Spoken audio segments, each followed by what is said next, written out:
come and share with you some facts about life and the opportunity that you have presented to you. I am Coach Darrell White. I am from West Tennessee. I grew up in a family of 11 brothers and one sister. And it was very challenging from the very beginning, being from such a big family. I know a lot of people in society thinks that the fact that you come from such a large family and poverty is an issue in your life, that you're relegated and doomed to live in poverty yourself. I'm going to be honest with you this morning. My mother have lived through the death of my dad, which was her husband at 56. My youngest brother got killed in a car wreck to drugs and alcohol by the driver. My brother committed suicide. So my mother have lost 2 children and a husband. But the one thing that I can tell you that my mother never did is my mother never gave up. And that's the one thing that I encourage you this morning, no matter what you may be dealing with in your life, to never give up. I want to tell you something about me. I used to sleep between 2 siblings. We slept 3 to a bed. And I grew up in a home to where I could hear the wind blowing through the walls, and we didn't have any windows. My mother cooked on an open stove. And yet, I hear the laughter, and I hear people that have great opportunities, but will not have the courage to succeed because, see, I had the courage to know that I was going to succeed no matter what came my way. See, one of the biggest problems that we have in society today is people want to make excuses for their failure. They'll blame anything. They'll blame the fact that they only have one parent. They'll blame the fact that they're home, that I have 10 brothers, that I have that many siblings in my. They will come up with a reason to why they fail. Nobody in this room today has any reason whatsoever to relegate themselves to failure, because there's every opportunity in this country for you to succeed in anything that you want. There are the resources for you to do anything you want. But like I say, some of you won't have the courage. Some of you will make every reason to fail. First and foremost, it'll be because of being undisciplined. You know, if there's somebody in your life that claim to be your friend, and you're a good student, and you want to do things right, and you want to succeed in your life, but they're telling you, oh, don't do that. Well, tell me what kind of friend they are. I had brothers and sisters that tell me, they called me an Uncle Tom because I wanted to get an education. They said, it's not going to do you any good to make A's and B's and be good at football. You'll never go anywhere because you will end up right here in this small town with us, either on drugs, working in a factory, and being average. Nah, that's not me. That wasn't me. Because I had the courage not to listen what the world said that I had to be. Well, I get to high school, and my high school was about 90% Caucasian. And so I run into many obstacles there. It was very challenging. But the one thing that people begin to see in me was the fact I wasn't there to do anything but to play education. The moment that they told me that in order for me to play football, the game that I love, that you had to make good grades, then school was a given for me. You know why? Because when you love something, you'll do right by it. If you love being great, if you have the courage, most of you will fail because of fear. You'll be afraid. I can't go away to college. It's too far. I've never left Chattanooga. I want to run with my homeboys or homegirls. Yeah, that's what you'll say. And then listen to me. And then when things don't go well, then we'll look at society and we'll point our finger and we'll say it's because white people or this people or they don't like me or they're prejudiced. No, that's not the truth. You failed because you didn't have courage to do anything else. You failed because fear led you to believe that you could not do any better than you doing right now. And so football gave me an opportunity to go to college. And so I go to college and I get to Middle Tennessee State and it's big time football and I realize, I'm not going to be able to play pro football, so I really need to get me an education. Well, it didn't work out for me there, and I had to transfer to this little small private institution called Lambeth College. And when I started class, the professors let me know immediately, listen, man, I could care less about football. Football is something that we do on the weekends for enjoyment as a faculty, as a student body. What we're concerned about, Mr. White, is making sure that you get the proper education to be a productive citizen.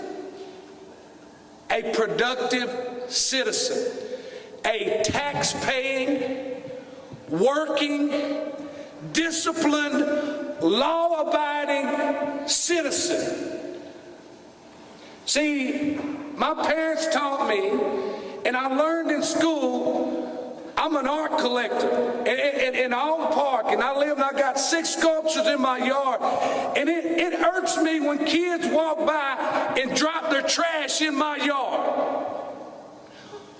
Hold on to it till you get somewhere else. Don't drop it. Listen, it means everything to me. Cleanliness, my image, who I am, means everything to me. My last name, my mama's and daddy's name that they gave me means everything to me. I care about who I am. See, the city councilman that told me to move out in Alton Park, he didn't think I would. I can live anywhere I want. He says, move out there and be a good example. Okay, that sounds like a good idea to me. And I put $250,000 of art in my yard. I make sure my yard is properly cut. I make sure there's no trash in my yard. I make sure that my place look good because that's how I was raised. Well, Mr. White, I don't have that. Create it yourself. Everybody in this room is old enough to know right from wrong. I'm going to tell you something about teachers too.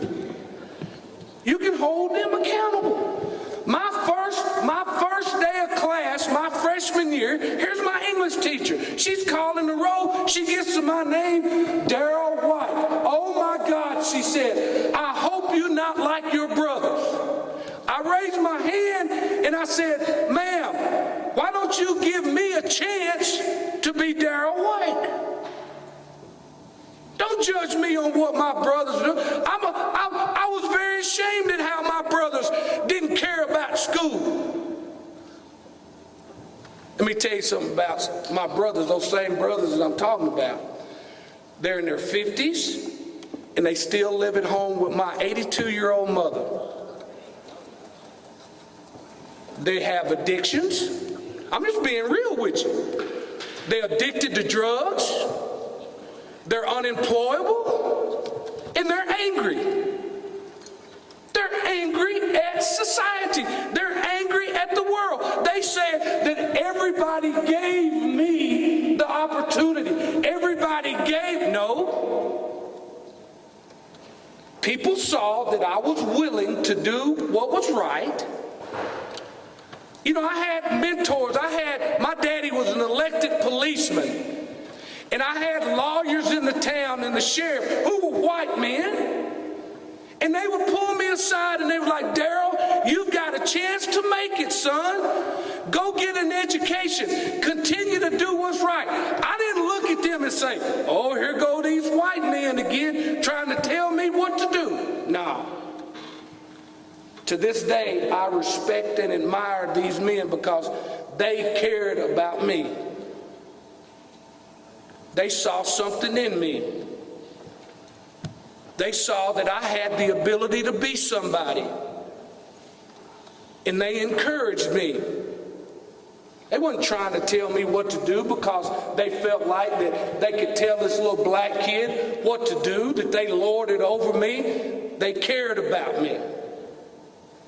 And so I get to college, and I'm in college, and I'm doing well, and I get out of college, and I go back to my hometown, and I want to be this big hero. I want to go back and teach and coach at the same place and that I grew up in, and it's very challenging to do that. And I had 2 good years there, and then my best friend. Sometimes it takes your best friend to remind you of the truth. And my best friend says, man, you're bigger than this small town.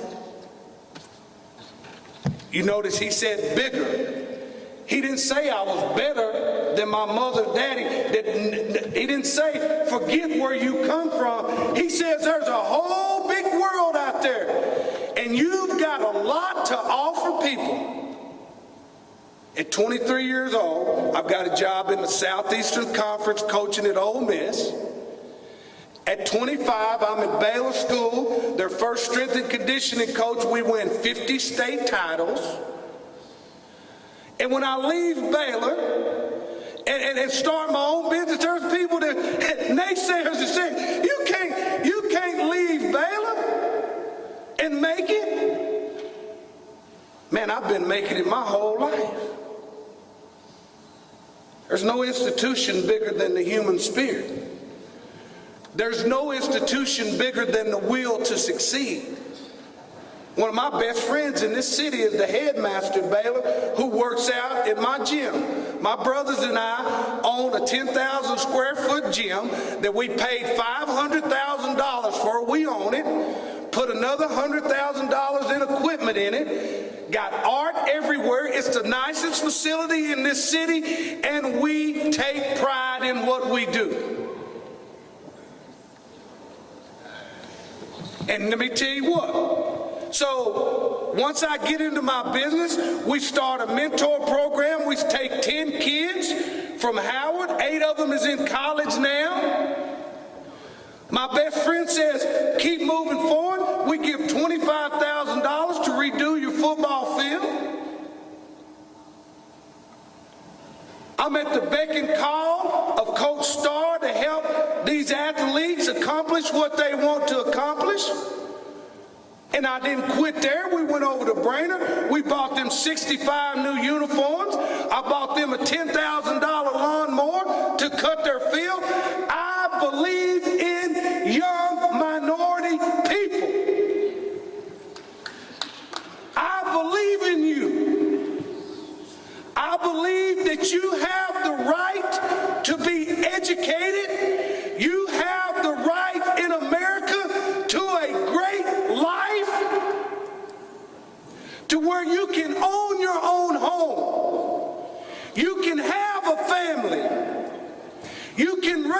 your kids in peace and educate them and not be a victim of society.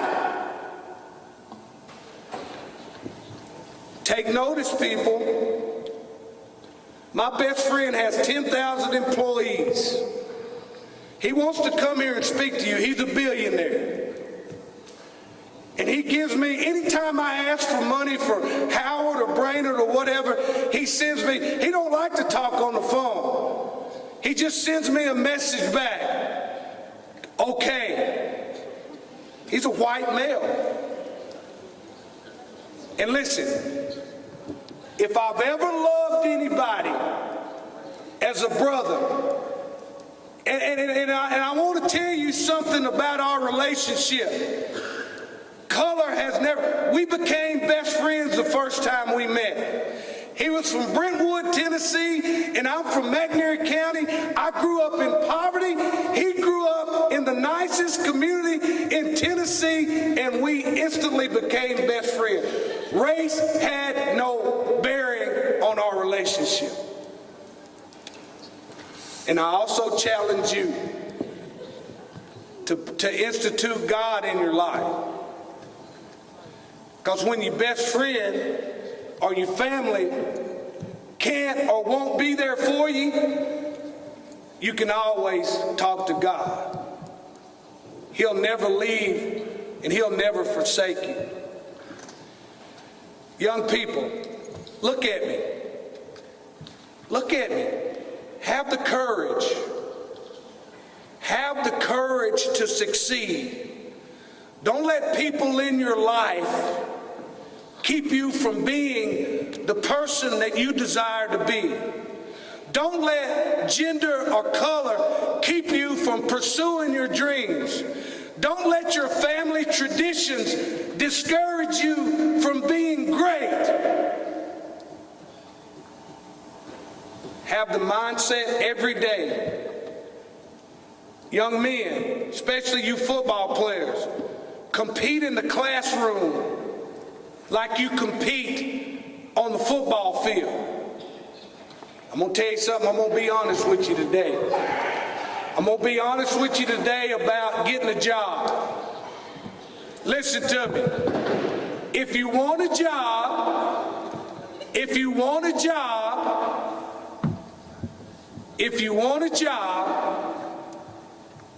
and you're going to tattoo yourself everywhere and keep your pants pulled down,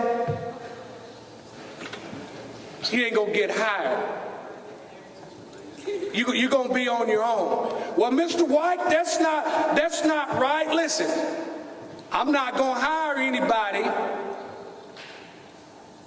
that don't respect themselves. That's not racism. I'm black too. I'm just being real with you. If you want a job with me, you're going to act right, you're going to present yourself right, and you're going to be a decent human being. May God bless you all. May you all have the courage to move forward and accomplish your dreams. But most important of all, never give up, no matter what you're going through. May God bless you. Thank you very much.